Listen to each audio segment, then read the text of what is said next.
reinas con poder, soberano, victorioso Rey. Hermanos, buenas noches. Nos encontramos reunidos nuevamente para continuar con el desarrollo del libro de Daniel. Agradezco su atención que tienen para este estudio, y antes de empezar el desarrollo vamos a iniciar con una oración. Señor, te damos gracias por este día. Te damos gracias, Señor, porque tú eres el Ebenezer en cada momento de nuestra vida. Tú eres quien nos ha traído a este estudio. Tú eres, Señor, quien has puesto a las personas que en este momento están escuchando. Y por eso, Señor, yo te quiero pedir que tu bendición, que tu sabiduría, tu entendimiento sea derramado sobre ellos, para que nosotros podamos, Señor, entender la palabra y el mensaje. Asimismo, te pido, Señor, que no sea yo quien hable a través de mí, sino sea tu Espíritu, Señor, quien hable, quien sea que ponga las palabras y traiga a la memoria todo, Señor. Te lo pedimos en el precioso y maravilloso nombre de nuestro Señor Jesucristo. Amén y amén. Ok, hermanos, ahora sí, antes de iniciar directamente el capítulo, vamos a recordar que nosotros en el estudio anterior estuvimos viendo muchas características que envolvieron los antecedentes históricos, ¿no? Y entonces sabemos que lo que le sucedió a Daniel empezó 100 años antes, ¿no? Cuando un rey hizo lo malo ante los ojos de Jehová. Entonces, este rey Ezequías, que hizo lo malo ante los ojos de Jehová, y inició todo un proceso que nosotros lo vimos a través de esta imagen. Entonces sabemos que el proceso que hemos detallado del antecedente histórico, que tiene que ver y envuelve al reino del norte y al reino del sur, sabemos que el reino del norte fue conquistado por el imperio asirio, y sabemos que el reino del sur no fue así, porque Dios puso su mano y continuó hasta que llegó el momento en que se cumple la profecía, y el reinado de Babilonia es el que lo conquista a través del rey Nabucodonosor. Entonces, nosotros, para continuar con el estudio, vamos a entrar al capítulo 1, pero también vamos a ir resaltando todas aquellas cosas que ya hemos visto. ¿Por qué reseñalé todos esos antecedentes? Fueron importantes porque ahora que empezamos a desarrollar nos vamos a dar cuenta que realmente así lo es. Daniel, en el capítulo 1, nos va a mostrar quién es Daniel. El capítulo 1 nos va a enseñar que todo lo que está sucediendo es por obra del Señor, de nuestro Dios, y también nos va a mostrar qué tipo de personalidad tenía Daniel, cómo era Daniel, cómo se comportaba Daniel, cómo sostenía su fe Daniel, cómo creía Daniel en Dios, cómo ponía en práctica todo esto. Todo esto lo vamos a ir viendo a la hora que vamos a empezar a detallar. Otro elemento que hice mención en el video anterior fue aquel que el Señor nos va dando la profecía de paso a paso siguiente. El Señor no nos da una profecía completa, ¿cierto? Nos dijo 100 años antes que iban a conquistar el reino de Judá. Nos dijo cuando lo conquistaron que iba a durar 70 años y así sucesivamente. Él no dice inmediatamente lo que va a suceder, sino paso a paso.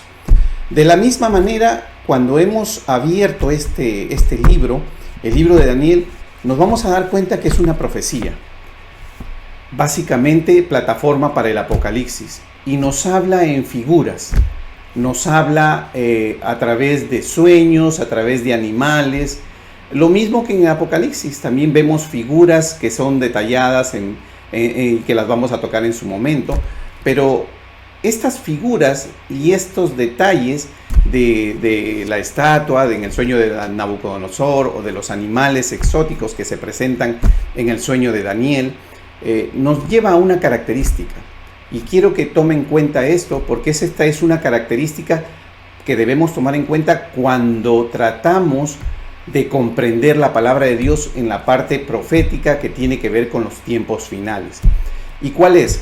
Cuando nosotros toquemos el sueño de Nabucodonosor, nosotros nos vamos a dar cuenta que en el sueño de Nabucodonosor no se identifica quién va a ser el que va a reinar después de Nabucodonosor, ni se identifica qué país es o qué imperio va a ser el tercer imperio que domine y cuál va a ser el cuarto imperio que domine. Solo se dice que habrá reinos inferiores, que habrá un reino que entrará rápido, que habrá un reino fuerte, que es como el de hierro. Habla de metales, nos habla de metales como el oro, la plata, el bronce y el hierro. Y si nosotros los vemos, los metales tienen un orden de dureza. El más duro es el tiempo de hierro, ¿no? El imperio de hierro, que es el imperio de ese entonces, el imperio romano. Cuando hablamos del imperio romano, no nos quedemos pensando en Roma del actual. Hablemos del imperio romano. Llegado el momento, voy a presentar el mapa, porque vamos a tener que pensar que en ese momento se está hablando de todos los países que abarcaron el imperio romano. De una u otra manera van a influenciar en ver qué es lo que realmente el Señor nos está dando. Pero la característica importante, la característica esencial es que usted no puede definir qué reinos iban a ser los que iban a dominar hasta que no llegó el momento. En otras palabras, el Señor nos da una profecía que tiene un límite de interpretación, un límite para poder comprenderlo. Porque si en el tiempo de Daniel, a Nabucodonosor, le hubiera preguntado a Daniel, ¿quién va a ser el reino cuarto, el reino de hierro? ¿Quiénes van a ser? Daniel no le hubiera podido responder. ¿Por qué? Porque todavía no se sabía en ese momento qué tan poderoso iba a ser el nuevo reino y de dónde iba a salir. No se conocía. ¿Cuándo se llegó a determinar? Nosotros ahora vemos las figuras, vamos al internet y vemos las figuras que dice reino de plata, Medo Persa, sabemos que dice reino de bronce, Grecia, y reino de hierro, Roma, imperio romano. Pero eso es ahora, que ya pasó el tiempo. Cuando no había pasado el tiempo, por eso digo, cuando analizamos este libro tenemos que analizarlo Daniel en el presente. Y el futuro de Daniel era incierto. Daniel describió o detalló el sueño de Nabucodonosor sin saber cuáles eran los siguientes reinos. Tal vez podía predecir el reino siguiente, que era el reino de plata, que es los medo-persas, porque de una u otra manera un reino no crece de la noche a la mañana. Tiene que ir creciendo en poder y ir amenazante. Pero el que seguía, el de Grecia, o el de hierro, que era todavía muchísimos años después, imposible, no podía conocerlo. Esa es la manera en que Dios trabaja, esa es la manera en que está escrita Daniel y Apocalipsis. Vamos a entender conforme vaya acercándose el tiempo, porque el Señor ya no, en este tiempo, ya no ha usado, Él puede, si Él quiere, Él lo hace, pero Él ya no ha usado los profetas que están registrados en los tiempos antiguos, porque ustedes saben que la palabra de Dios dice que los profetas de los tiempos antiguos tienen una calidad diferente. Por eso que cuando ellos hablan de lo que es la formación bíblica, dicen con el fundamento de los apóstoles y los profetas. ¿Por qué? Porque esos son profetas que daban credibilidad, que daban palabra de Dios de manera fehaciente. Por eso, cuando el Señor, ya previsorio de que los tiempos iban a cambiar, como los que vivimos ahora, y ya no se va a dar credibilidad a un hombre que va a hablar y va a decir es el profeta de Dios y lo reconocemos como tal, a manera que todo lo que diga se va a cumplir. Entonces el Señor escribió codificadamente, usando figuras, que a la fecha de hoy podemos interpretar Daniel y podemos ver que se cumplió todo lo que Daniel dijo. Se cumplió, e inclusive sabemos que en el Imperio Romano se usaron las piernas.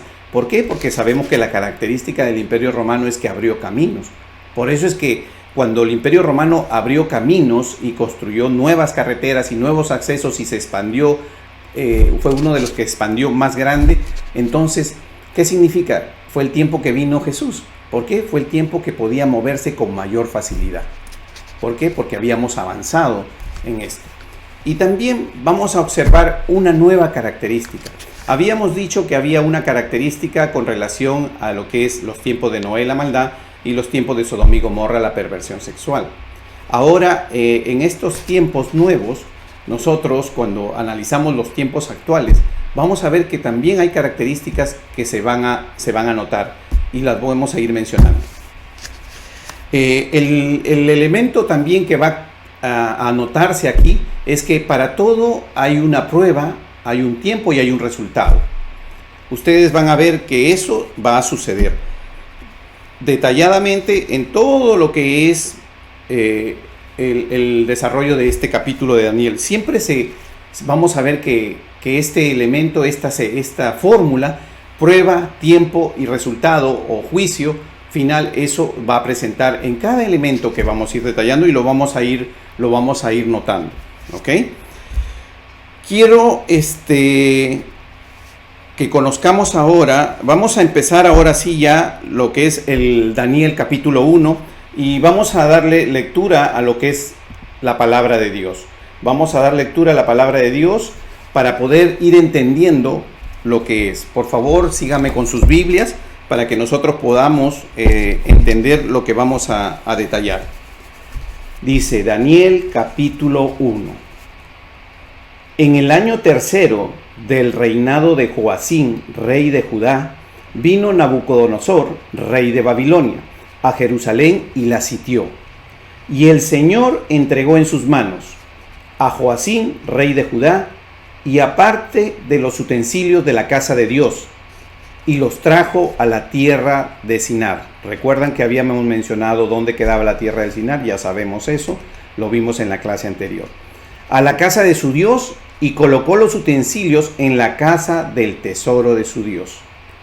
Y dijo el rey a Aspenaz, jefe de sus eunucos, que trajese de los hijos de Israel, del linaje real, de los príncipes, muchachos en quienes. Yo he presentado esta figura de esta manera para que ustedes vayan dándose cuenta cómo resaltando en la palabra las cosas que nos presenta.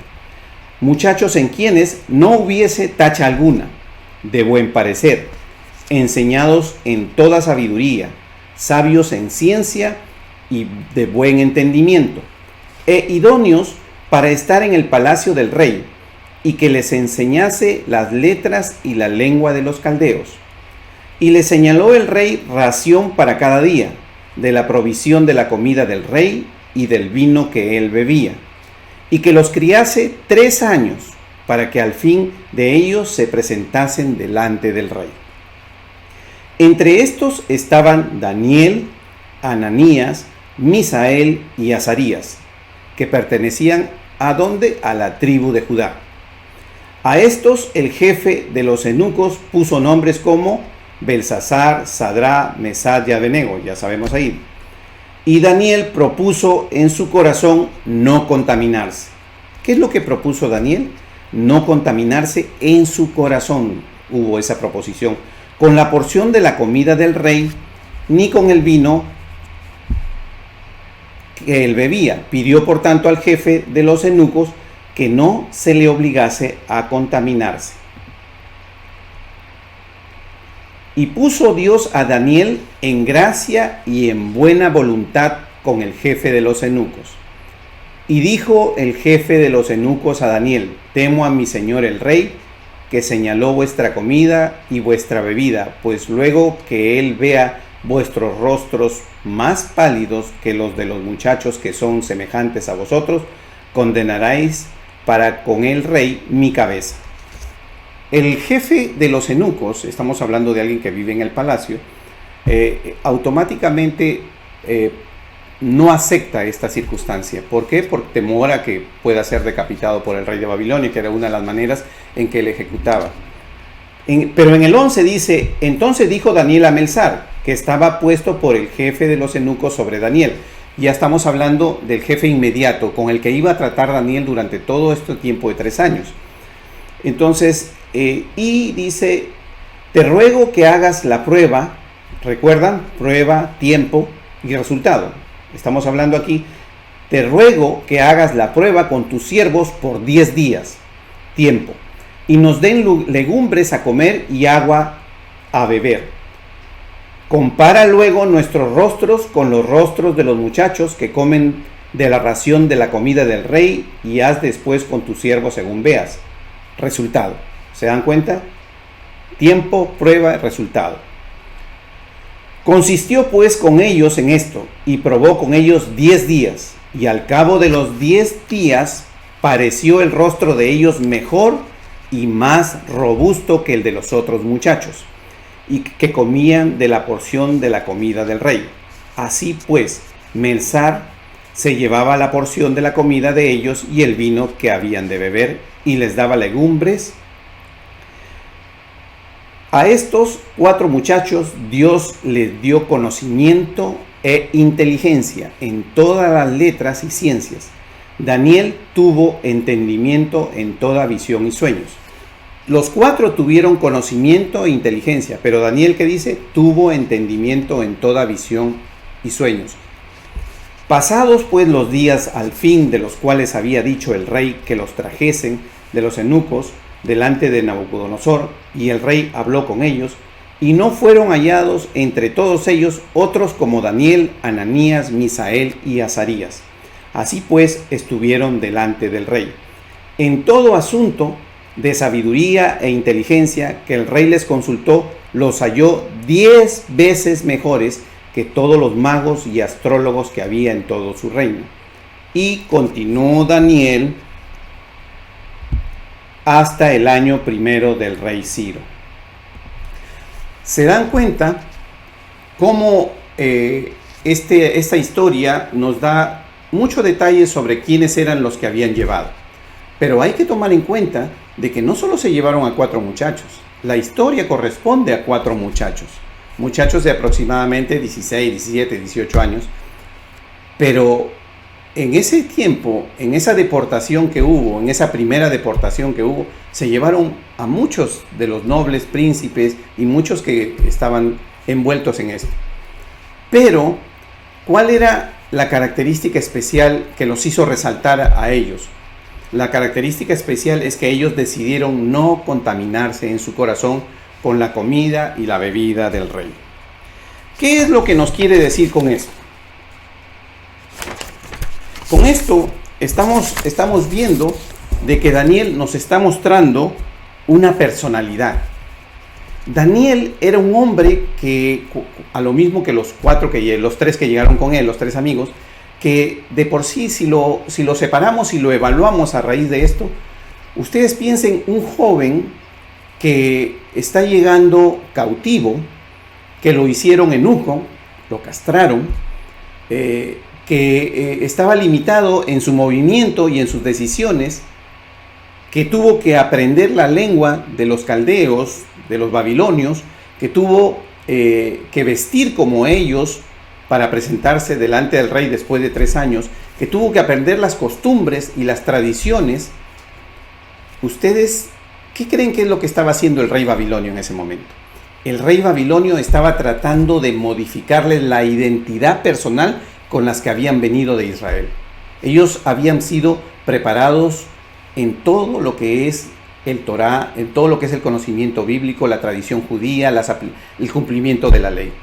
Sin embargo, Daniel no tenía el control para poder evitar aprender la lengua, para poder evitar tomar las costumbres en ese momento.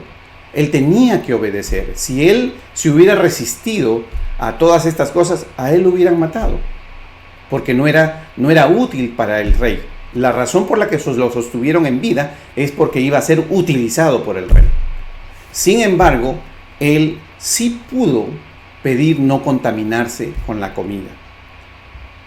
En otras palabras, él solamente lo que le mostró a Dios es: no importa, Señor, que yo viva en la adversidad, no importa, Señor, si yo estoy siendo oprimido, igual te alabo, igual te reconozco, igual te glorifico, pero sobre todo este elemento especial, cuando hablamos, ¿se acuerdan de la oración eficaz? Que detallamos 3 elementos que están en la primera clase. Aquí agregamos ese elemento extra, que es la honra a Dios.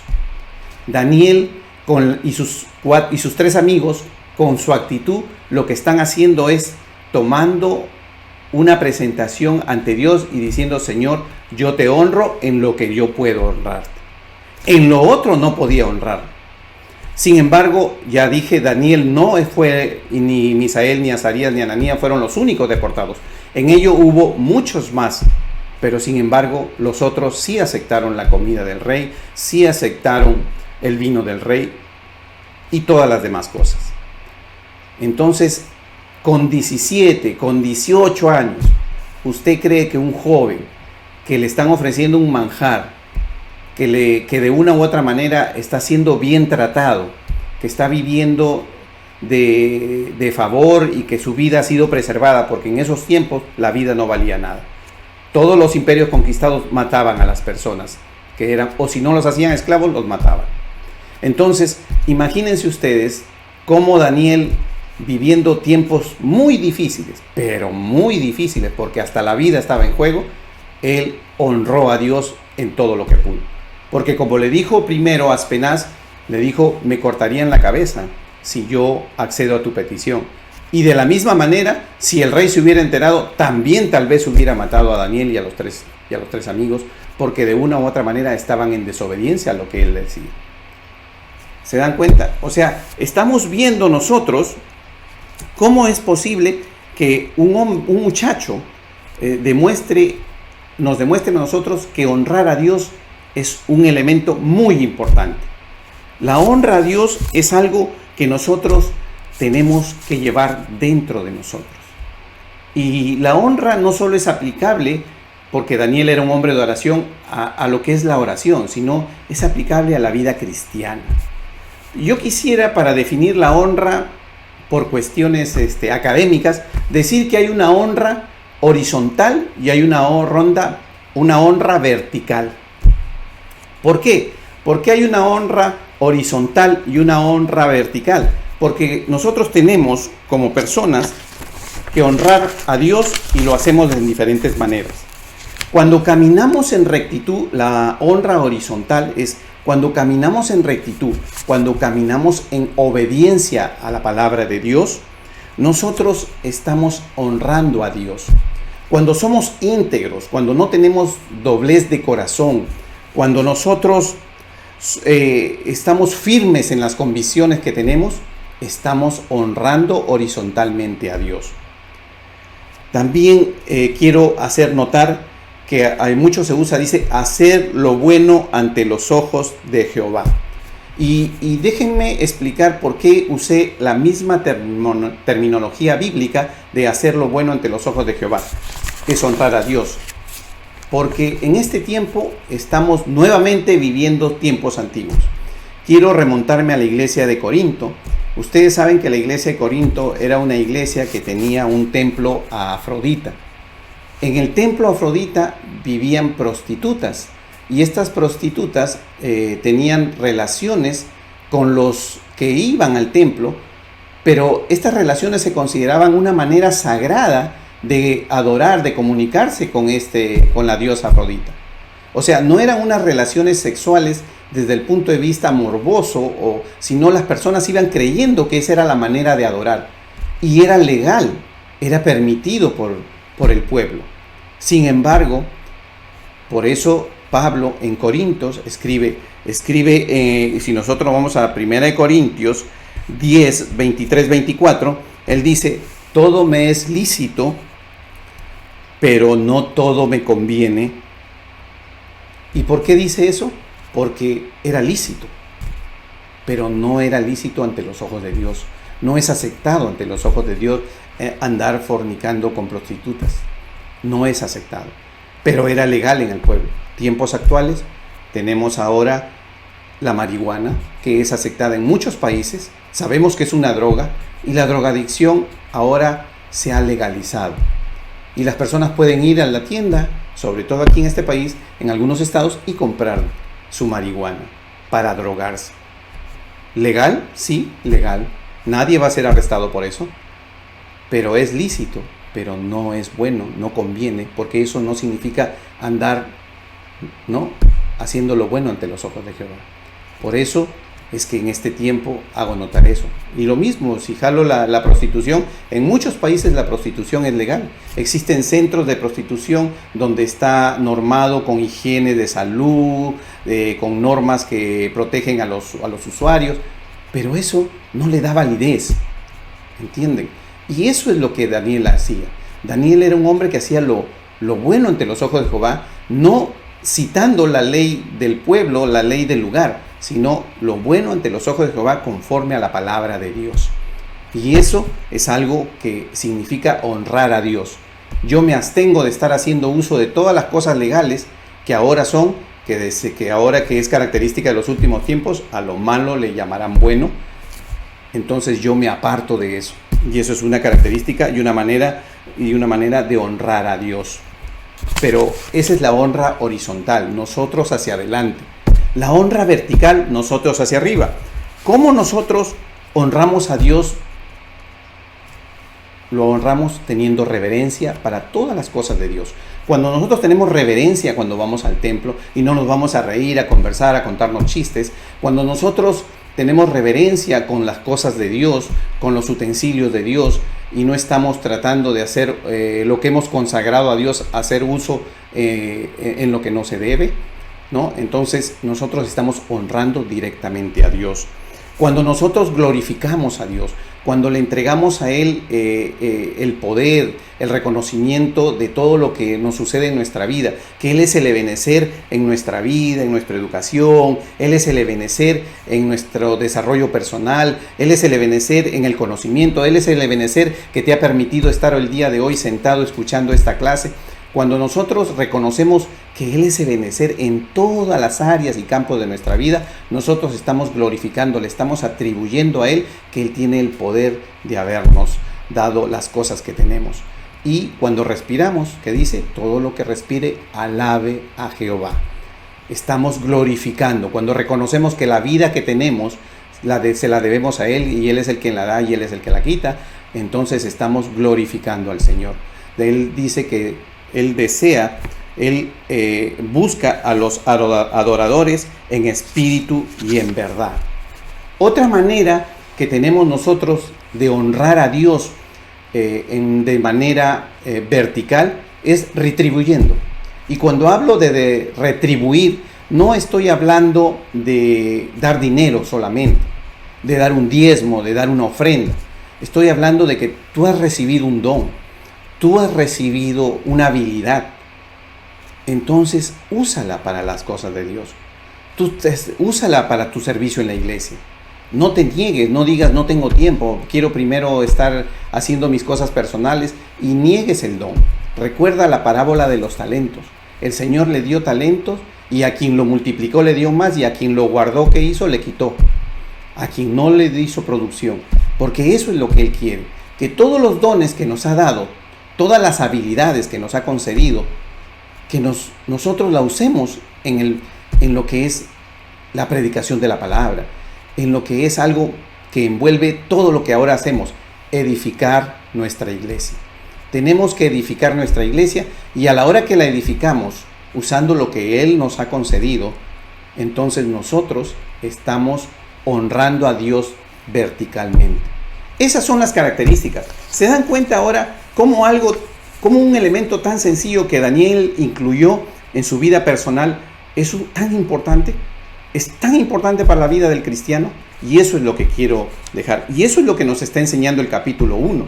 Nos está enseñando cómo Daniel está honrando a Dios cuando él es llamado y es enviado para que él asuma toda la identidad babilónica. Pero él, ¿qué hace? Él guarda su identidad, la conserva. Ustedes van a ver durante todo el proceso que él siempre conserva, al igual que Ananías y sus otros dos amigos, conservan la identidad judía, la identidad que Dios les dio en sus primeros 17, 18, 19 años que vivieron. Y eso es muy importante, porque a una edad tan joven sostener esto con una presión tan grande, con una adversidad tan grande, es realmente reconocible. Y la palabra de Dios dice que Él honra al que le honra. Entonces, es otra de las características. La honra es un camino de ida y vuelta. Así está escrito. En otras palabras, es un principio. La honra es un principio que nosotros debemos cumplir y que tiene una influencia muy grande en la oración eficaz. Por eso es que vamos a ver que Daniel, más adelante, todo lo que pide se le concede. ¿Pero por qué? Porque Dios honra al Dios Altísimo, a ese Dios grande al que nosotros le servimos. Entonces, habiendo nosotros establecido esto, nosotros vemos en el verso 4, por ejemplo, en el capítulo 1, en el verso 4, dice que para ser instruidos en las letras y la lengua de los caldeos. ¿Qué significa? Significa lo que les vengo diciendo, cambiarles la identidad. Esa era la idea del rey. El rey no quería hebreos en el palacio babilónico, quería hebreos convertidos en babilónicos. Es el mundo el que nos pone a nosotros todas estas ofertas, todas estas tentaciones de facilidades, del internet, de la prostitución, de lo que es las cosas indebidas, el robar, el tomar dinero o el faltar al hermano, o no ser compasivo, no ser misericordioso. Todas estas cosas están ofrecidas en el mundo para que nosotros no dejemos nuestra identidad cristiana, dejemos de cumplir con la palabra de Dios y nos convirtamos. A veces somos medios, dice la palabra, a la iglesia de Corinto le decía, era una iglesia de cristianos carnales. ¿Por qué? Porque era una iglesia que de una u otra manera no había dejado sus costumbres. Y nosotros, la palabra aquí nos está diciendo, deja las costumbres del mundo y dedícate a lo que es las cosas de Dios. Esa era. Entonces, cuando nosotros asumamos que realmente hemos dejado todo lo que respecta al mundo, el lenguaje, el idioma, la vestimenta, y hemos adoptado lo que dice la palabra de Dios, entonces nosotros nos vamos a considerar que somos hombres que estamos haciendo ¿qué? Lo bueno ante los ojos de Jehová. Ahora, el tiempo que le dio para enseñanza a Daniel, a Ananías, a Misael y Azarías fue de 3 años. El rey Nabucodonosor dijo 3 años para que estos sean presentados a mí. Primero, la prueba fue 10 días con Melzar, con el jefe de eunucos directo de ellos. Y conclusión, ellos tuvieron rostros más presentables. Pero al mismo tiempo había una prueba más grande, yo diría la más difícil, que era 3 años. El rey los trajo, los envió, les dio 3 años para que ellos aprendieran, modificaran su actitud y regresaran ante el rey, para que cuando el rey los evaluara, los considerara necesarios. Porque todo el que no era necesario, obviamente iba a tener otro final, otro tiempo. Y él, inclusive, él dice no, que va a reconocer a la persona que realmente haga esto. Y entonces nosotros vemos que como Daniel se había propuesto en su corazón no comer el alimento, Daniel cumplió los 3 años y como Dios había derramado sobre él inteligencia, conocimiento, él tuvo la habilidad de poder aprender el idioma, tuvo la habilidad de poder aprender las costumbres, no las internalizó, no las grabó en su corazón porque ya estaba ocupado con las cosas de Dios, pero las tuvo que aprender para poder saber cómo era que tenía que comportarse ante el rey babilónico. Pasados los 3 años, Daniel fue llevado y presentado ante el rey de Babilonia. ¿Y qué dice la palabra de Dios? La palabra de Dios dice que después de esto, él los encontró 10 veces mejor que los magos, inclusive los propios babilónicos. Eso significa que estamos hablando de personas que no solamente adquirieron el conocimiento, como estaban dirigidos por la mano de Dios, respaldados por la mano de Dios, ellos no solamente fueron los mejores, sino 10 veces mejor. O sea, superaron al propio ciudadano natural babilónico que se dedicaba a hacer lo mismo que Daniel, a sus sabios, a sus magos. ¿Por qué? Porque la sabiduría de Dios es más grande que la sabiduría del mundo, y sabemos eso. Entonces, no podían ellos ser evaluados de diferente manera, porque la única manera era eso. ¿Y por qué ellos recibieron eso? Porque ya sabemos que Dios reconoció la primera actitud que tuvo Daniel, que fue honrar a Dios. Y Dios, como la honra es un principio, que el que honra recibe honra, y sabemos esto, porque si nosotros nos vamos a Mateo capítulo 10, del versículo 40 a 42, vamos a leer ahí lo que son las recompensas de la honra.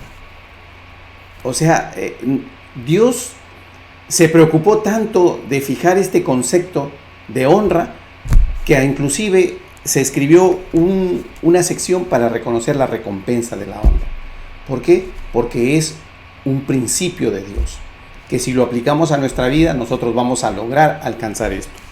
Vamos a lograr alcanzar que nuestra oración sea más eficaz, como dice.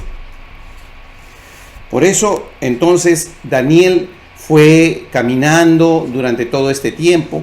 Daniel fue avanzando y al final se quedó en la corte, ¿no? Se quedó él dirigiendo, asesorando a lo que era el rey Nabucodonosor. El reinado del rey Nabucodonosor duró aproximadamente 43 años. Y quiero que tomen en cuenta esto porque en el capítulo siguiente que vamos a entrar, que ya es el sueño del rey Nabucodonosor, en el capítulo siguiente el rey Nabucodonosor tiene un sueño y después vamos a ver que Daniel también tiene un sueño. Y estos dos sueños se complementan. En este capítulo segundo, nosotros vamos a detallar todo lo que es el sueño de Nabucodonosor. Sabemos que el sueño de Nabucodonosor tiene que ver con una estatua. La estatua que usó Nabucodonosor tiene una característica que está envuelta en metales, ¿no? Como oro, plata, bronce y hierro.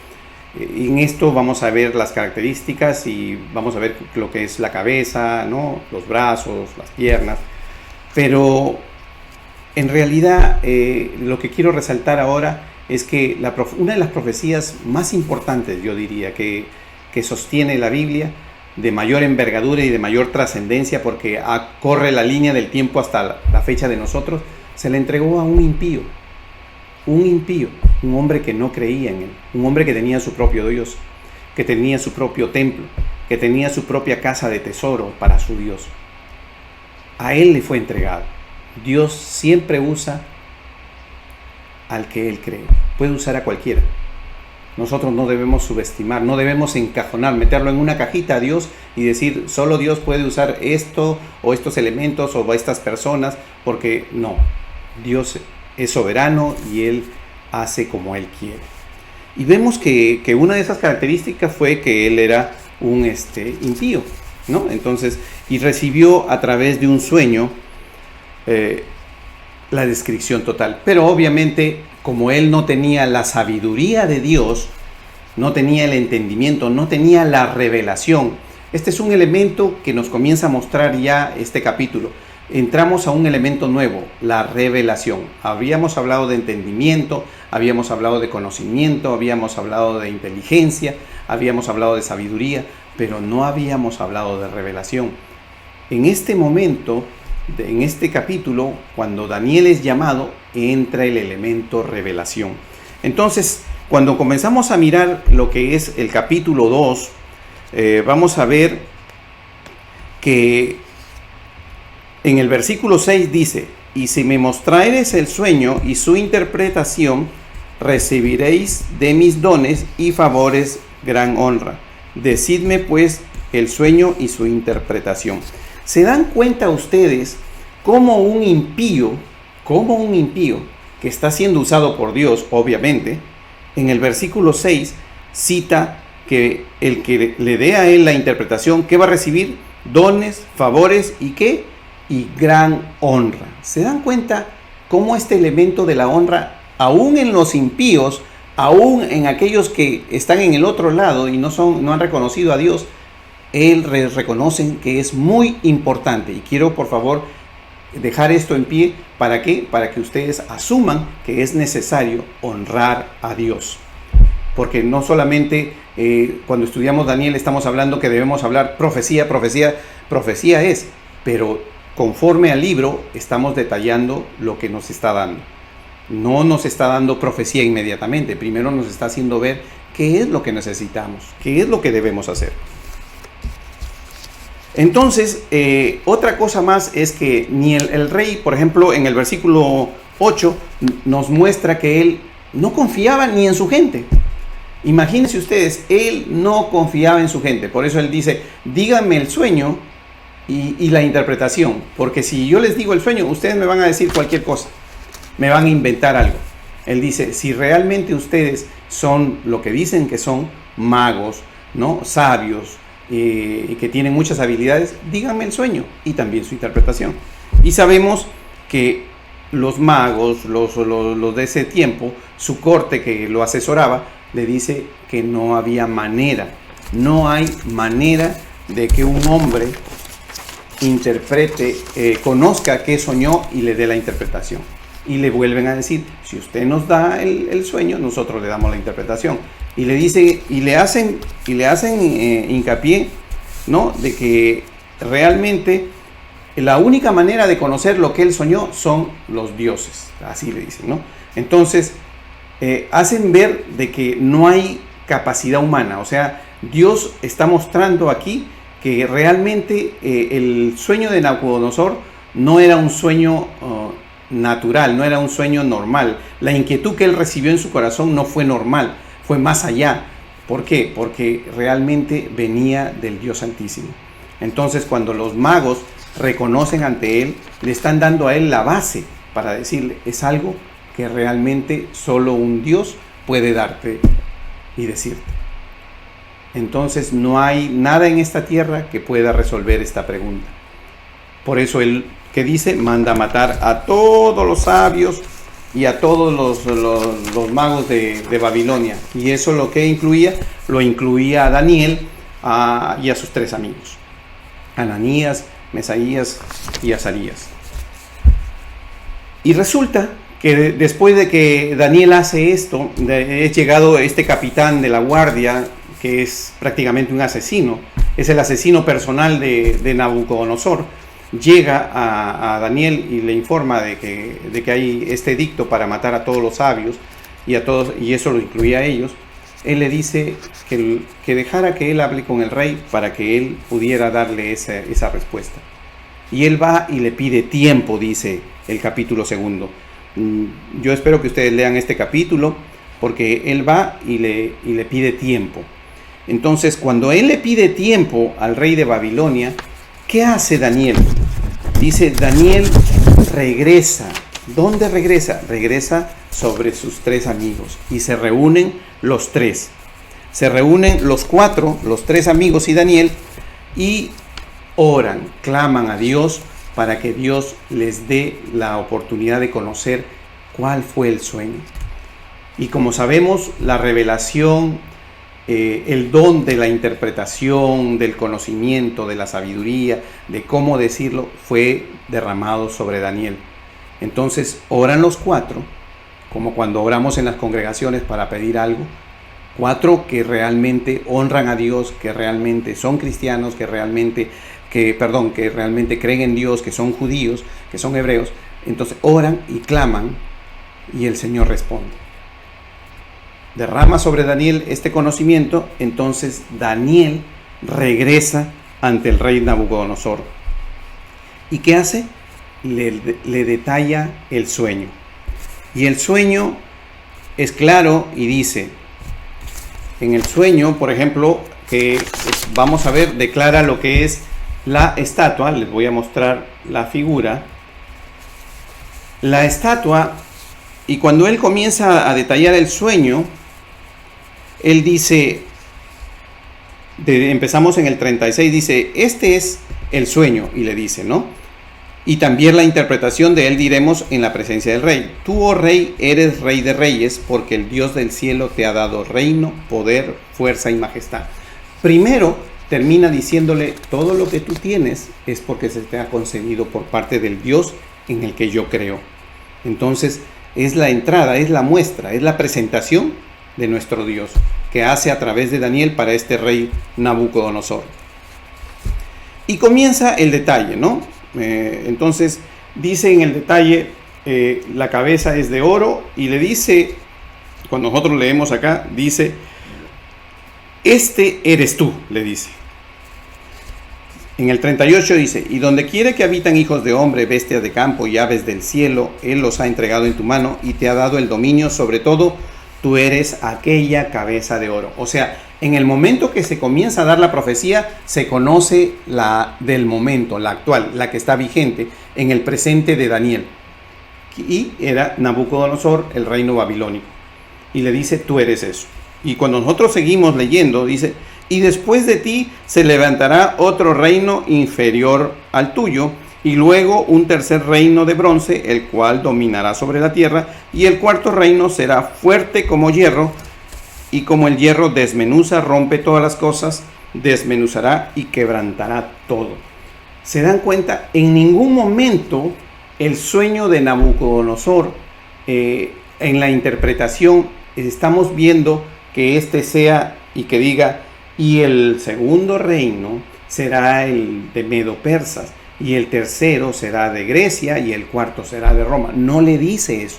Estamos muy actualizados con el internet, que cuando tomamos el estudio y vemos las figuras y de frente usamos y hacemos ver de que ya sabemos todo. Sí, pero en el presente de Daniel dio una profecía de la cual no conocía, sobre todo si queremos decir lo más distante, ¿quién iba a ser el cuarto reino? Él no tenía idea de lo más absoluto quién iba a ser el cuarto reino. Podría saber o conocerse que podría ser el segundo reino, porque un reino no se forma de la noche a la mañana y tenía que estar gestándose el reino medo-persa. Pero el tercero y el cuarto reino, definitivamente Daniel no tenía ni la menor idea. Y el sueño no fue dirigido a descubrirle a él quién iban a ser los siguientes que lo iban a suceder. Solo él sabía que iba a ser sucedido y sucesivamente iba a haber reinos, pero él no sabía qué países iban a estar involucrados, quiénes son los reyes que iban a estar conquistando. Él no conocía nada de eso, porque el Señor, ya dije, característica de la profecía es que te entrega una profecía para que está sujeta a un paso siguiente para entregarte la que viene. Él no te va a decir a ti, hoy te ha ido bien, mañana vas a recibir esta bendición, dentro de un año te voy a entregar esto, en 2 años vas a tener esto, y te va a entregar todo el plan de tu vida. No, eso no hace el Señor. El Señor te va a decir, esto es lo que viene el próximo mes, y tienes que esperar. Cuando tú hayas esperado en fe, creyendo que el Señor es el que guía tu camino, como dice su palabra ahora, que el Espíritu Santo va delante de nosotros, y no como muchos estamos acostumbrados a poner al Espíritu Santo que vaya detrás de nosotros, y oramos y le decimos, queremos que hagas esto, y le pedimos, cumple esto, Señor, cumple esto, y no pedimos y preguntamos, Señor, ¿qué hago? Cuando yo estudio, y es un consejo, cuando yo estudio, siempre me siento no sujeto a todos los estudios que pude haber visto o conocido. Siempre me siento vacío y digo, Señor, háblame ahora para que yo pueda hablar tu palabra tal cual es, tu sana doctrina, para que yo hable lo que realmente tú nos quieres hablar, hacer una verdadera exégesis para que el mensaje que se está dando, la clase que se está transmitiendo, sea real a la palabra de Dios. Y eso es lo que estoy haciendo ahora. No sé si ustedes habrán escuchado alguna vez una clase de Daniel, pero siempre que yo abro el internet o miro una vez, siempre estamos hablando de ya que las cuestiones proféticas, las 70 semanas de Daniel y todas estas cosas.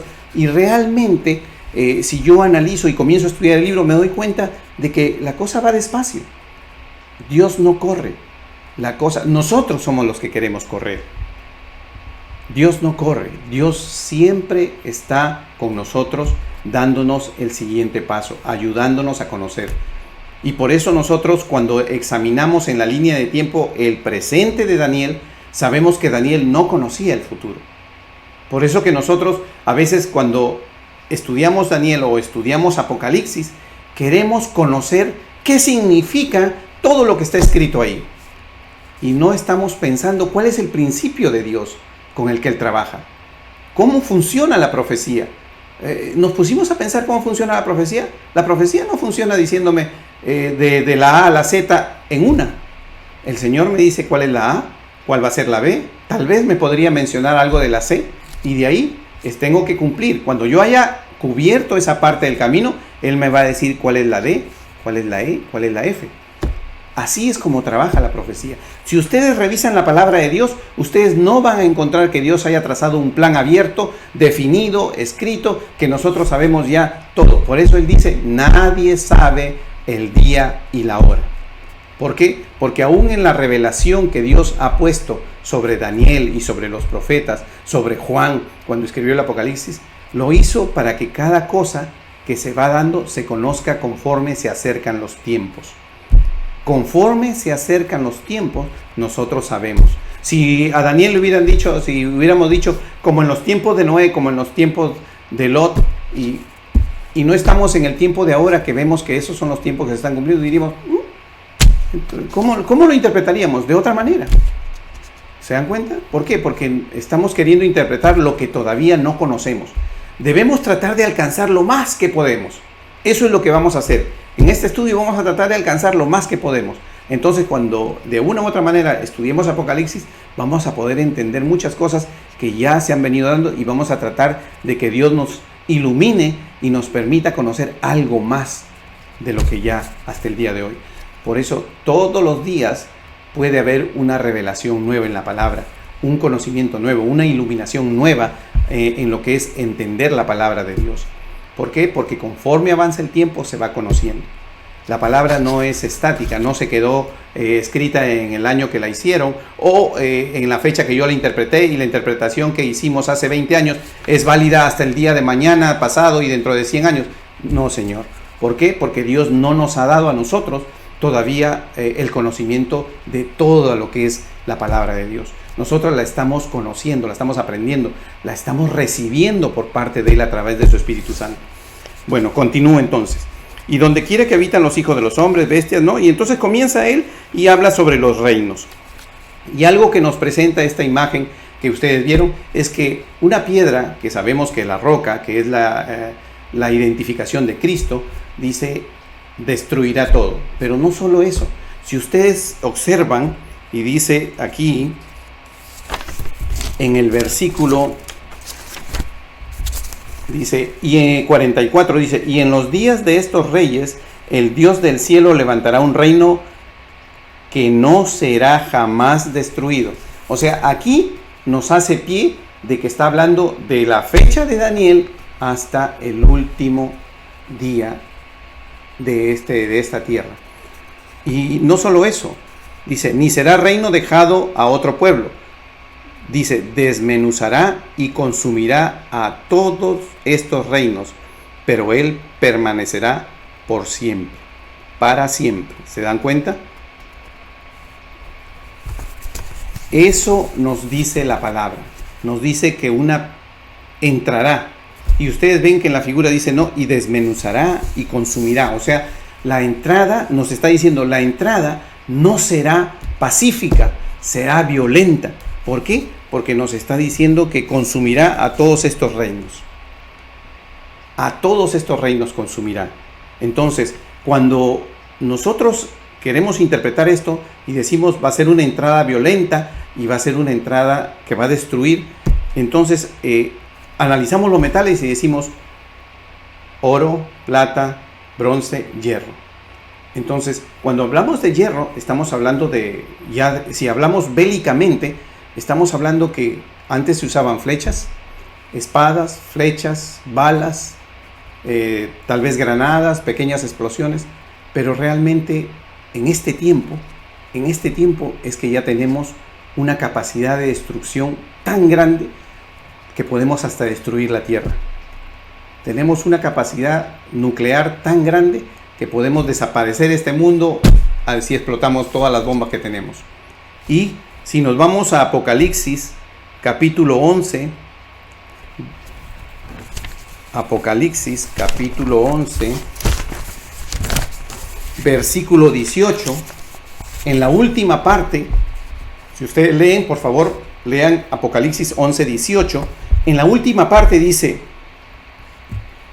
destruir a los que destruyen la tierra.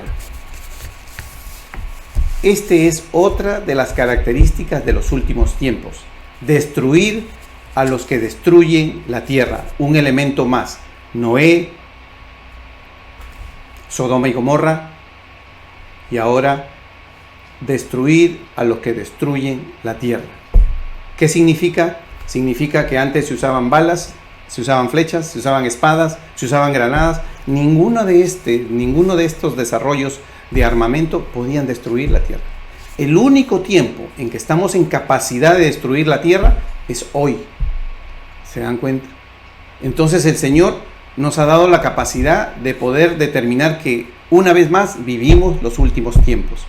Y estamos entendiendo esta palabra de Apocalipsis hoy. La estamos entendiendo. Porque si usted le dice esto 200 años atrás, donde no había esta capacidad, 100 años atrás, donde no existían bombas tan poderosas, no había la posibilidad de destruir la tierra con balas, con granadas.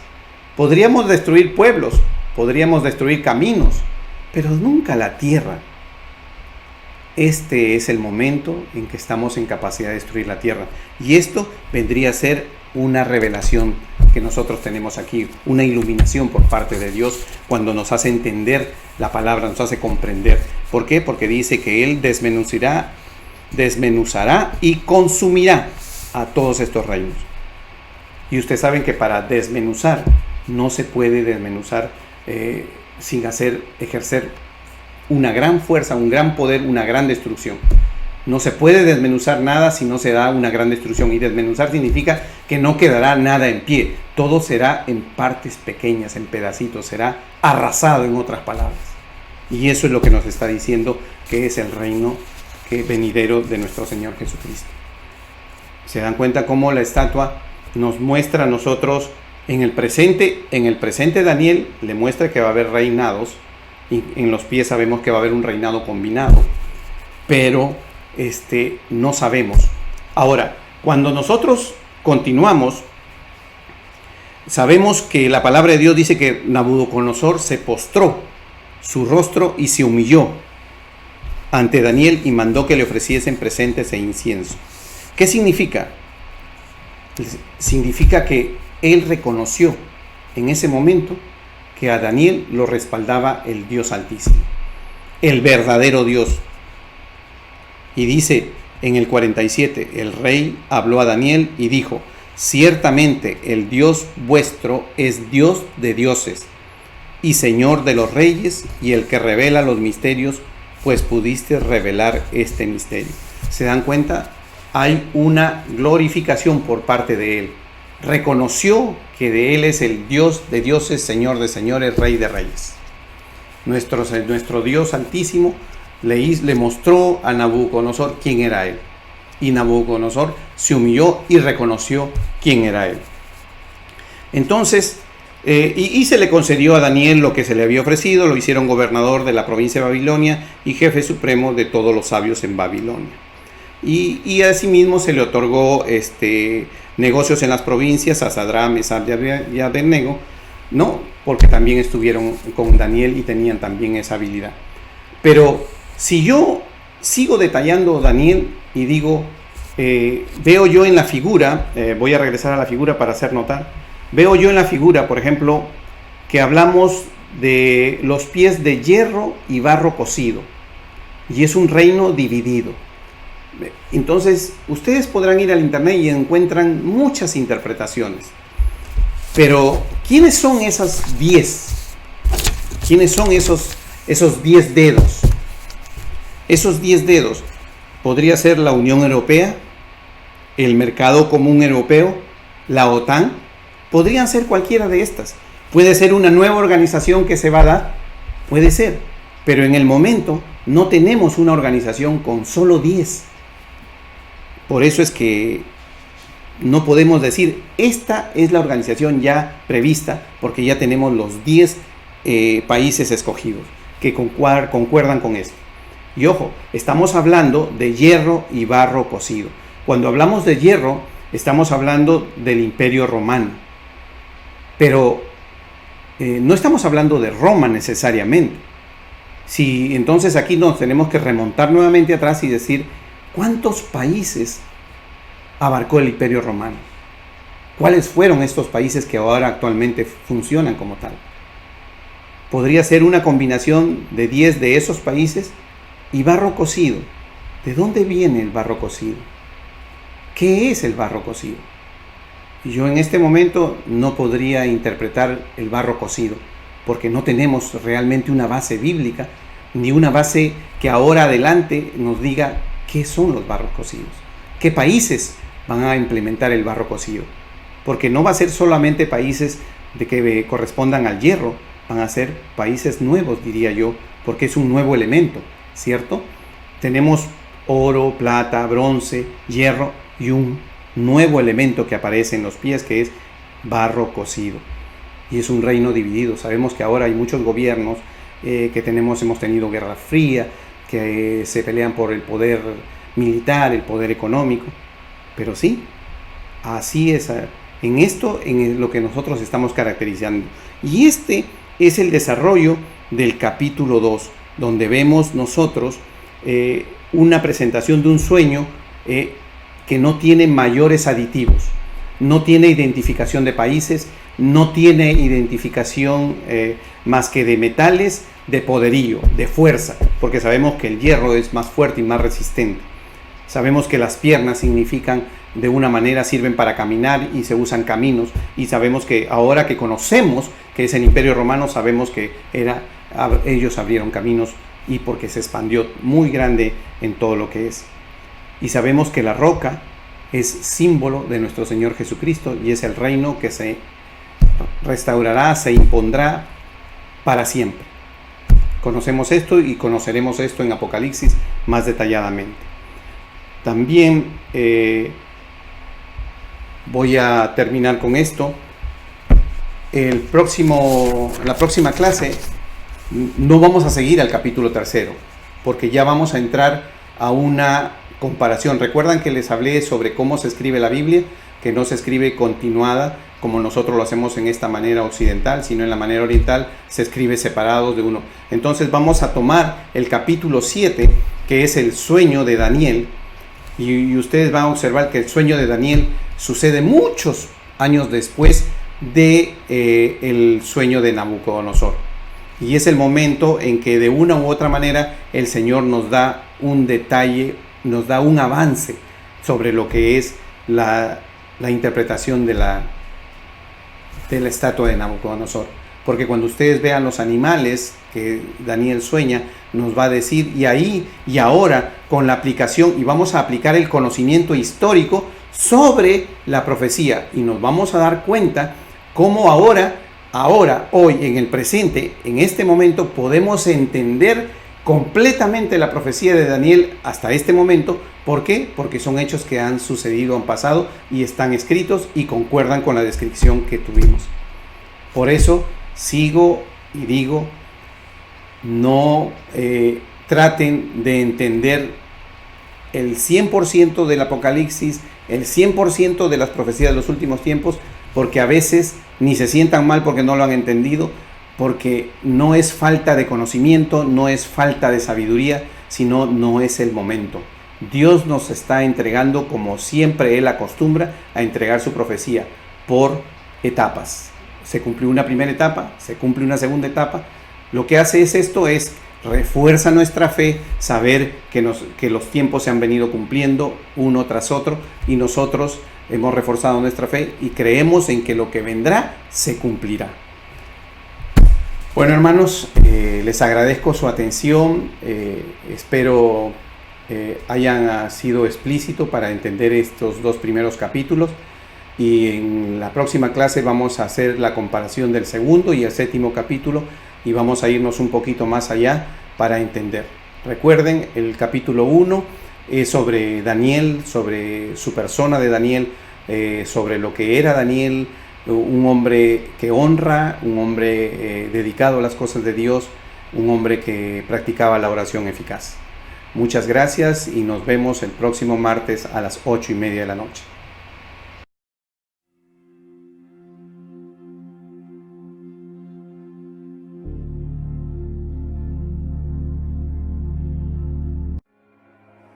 Jesucristo, Rey con poder, soberano, victorioso Rey. Ni la muerte pudo detener tu poder.